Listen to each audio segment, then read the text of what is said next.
All right.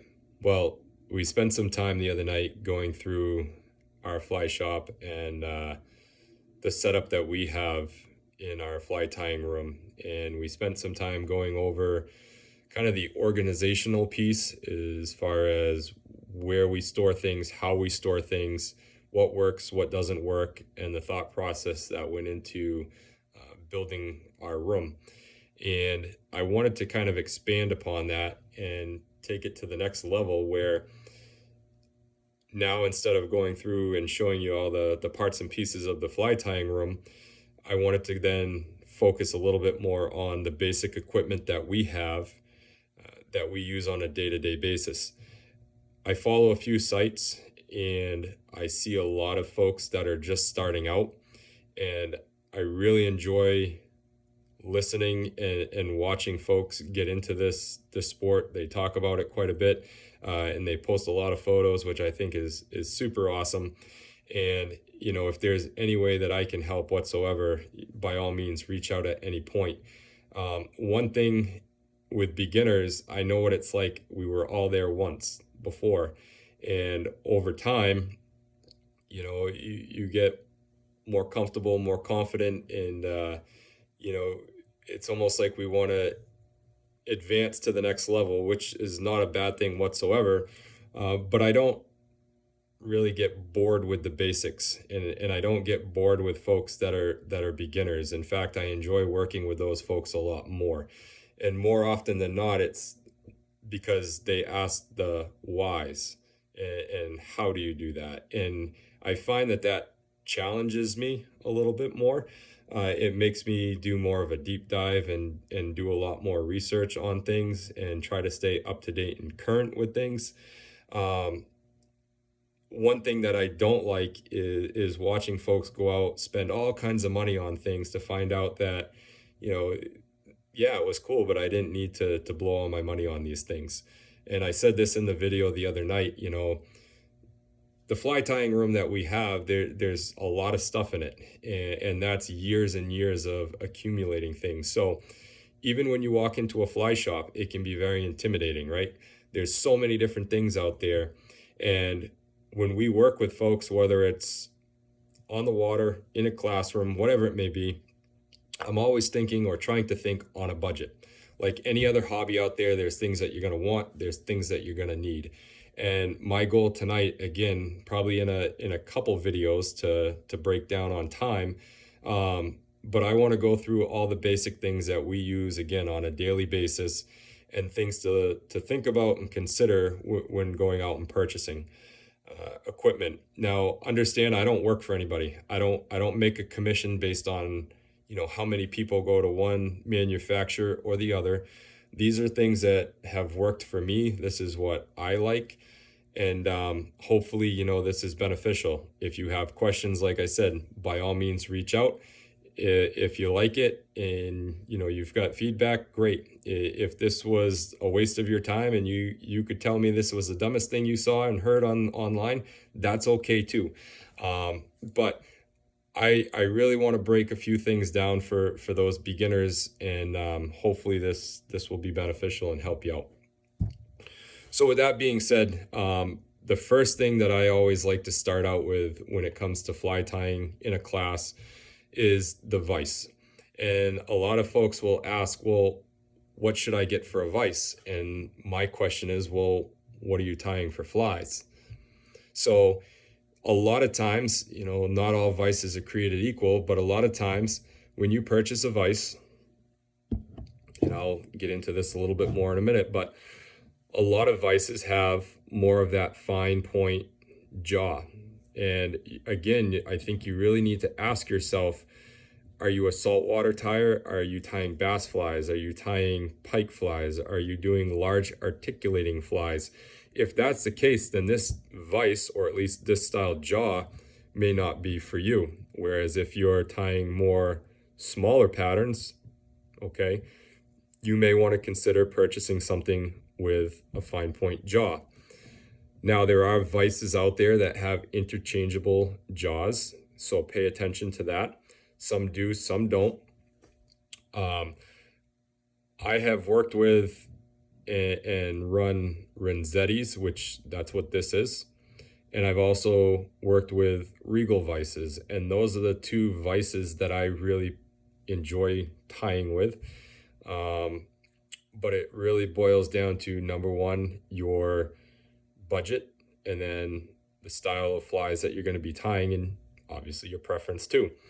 So, having some sort of jaw that's going to accommodate the style or size hook that you're working with is very important.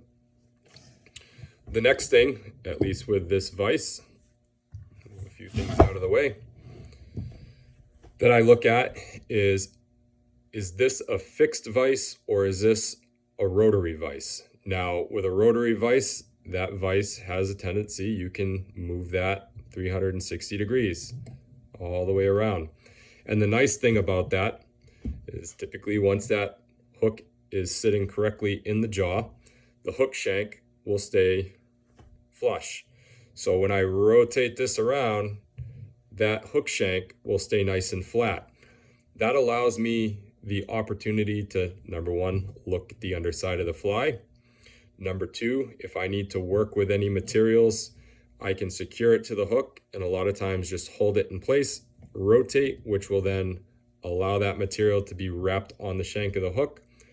And then another thing that I don't think as a beginner people really think about is when they start cutting material, gravity is going to keep your thread down, right?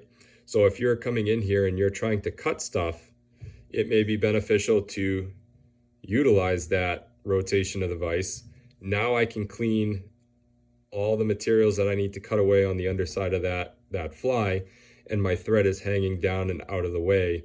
So hopefully I'm running less of a chance of cutting the thread. So having some sort of vise that rotates for me is a must. Another thing when it comes to purchasing a vise, I also like to pay attention to the size of the post. So there have been vices that I have seen in fly tying classes.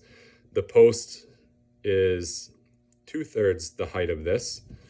And what happens when you're working with material or even trying to make thread wraps, if your jaw is sitting down here, you're limited on the range of motion when applying material or even wrapping thread. So that's something that I also over the years learned and take into consideration when speccing vices, is having something that's got a little bit longer post to keep that fly and then again your material a little bit higher up and out of the way.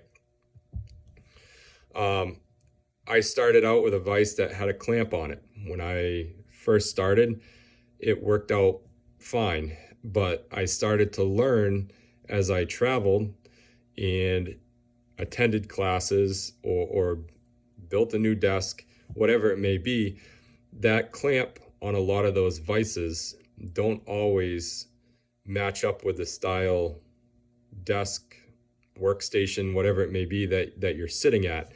And for me, I do a lot of teaching, traveling. It's just nice to have a vise that's got some sort of heavy weighted base to it. This allows a lot more flexibility as far as traveling from point to point. Not that I do a lot of tying on the river, but if we do weekend trips somewhere and we need to make some stuff, this is nice because I can put this right on the tailgate or a picnic table. But it just gives me better opportunities or options, I should say, going place to place and not having to worry about, is that going to match up and secure to the table that I'm working at. So again, some sort of weighted base to me is very important. A lot of vices come this way. There are some that come with the initial C-clamp, and if it has a clamp, typically you can buy the base separate for a little bit more of a fee, but that's something to think about as you go. The next thing after vices would be some sort of lighting. So that to me goes hand in hand. When I spec a workstation or we set up shop and we do fly tying classes, I typically tell folks, I can provide all the tools and equipment, but bring some sort of desk lamp. And a lot of times, it's probably my fault because I don't really get into detail with them. Um, they show up and they have a typical Walmart flexible head desk lamp. So now all of a sudden I have this vise and I've got a hook or a fly that I'm working on. And you usually see they'll set up their light so it's somewhere like right over here shining on the fly. That's great. But all of a sudden they're going to find that as they start to work and they're putting materials on, where is my hand in relation to the light? Right? My hand is between the fly and the light. And now, especially if we're working with smaller flies, smaller hooks, and those finer details, I want something that's going to illuminate and light up my entire workstation. So I personally run a lot of lights on my desk just for that reason. Canvas light. My wife bought me a light from Canvas Lights a few years ago. Absolutely love it. The base of it is weighted, so you don't, just like your vise, have to attach that to your workstation. You can put it really anywhere that you want. It's articulating or flexible, so you can bring that in and out almost like a surgeon light, where you can move it around and it gives you ample lighting. The other light that I purchased was from an arts and crafts store, and essentially it just had a long strip on it. So instead of just a round little beam of light, it illuminates a lot more of that area that I'm working in. And between the two of those, and then I have one light strip that's behind it that kind of lights up all around the rest of the desk, if you will. That combination of the three really works well, and I've had no issues. I think I talked about this too the other night, but if you have the opportunity to set up a desk, you may want to consider setting it up in front of maybe a window. Doesn't help you at night, but during the day you've got a lot of natural light coming in, and that certainly makes life a little easier for me when I'm working at the bench. So that's a little bit about the vices that I use and the lights that I run. I'm going to take a quick break and switch over and do another video real quick here on all the tools, and we'll go from there.